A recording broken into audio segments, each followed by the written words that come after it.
எவ்வளவு நாள் தான் இப்படி காலம் தள்ளுவ? அதை நினைச்சாதான் எனக்கு கஷ்டமா இருக்கு. டங்கன் துறைக்கு நான் தான் ஓலை அனுப்புனேன்.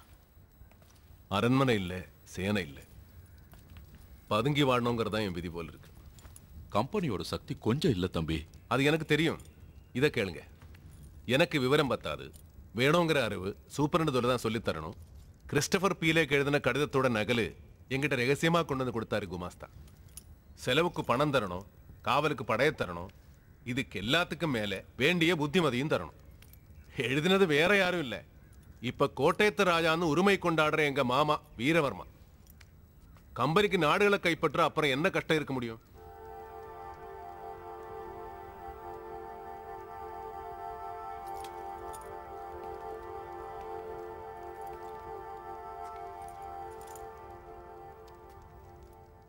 இப்ப கம்பெனிக்கு என்னதான் வேணும்?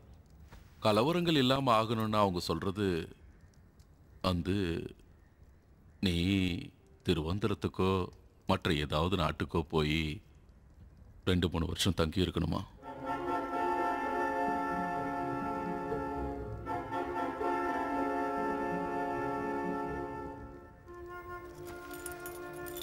வெள்ளக்காரங்களோட சக்தி எவ்வளவு பெருசா இருந்தாலும் என்னால முடிஞ்ச அளவுக்கு எதிர்த்து வைப்பேன். ஆட்சியை திரும்ப பெற இல்லை, வியாபாரத்துக்கு வந்து ஒரு கூட்டமா இந்த நாட்டை ஆள வேண்டியது நான் கேட்கறது அவ்வளவுதான். அப்போ நீ தலசேரிக்கு வரல. உங்க மேல எனக்கு மதிப்பு இருக்கு.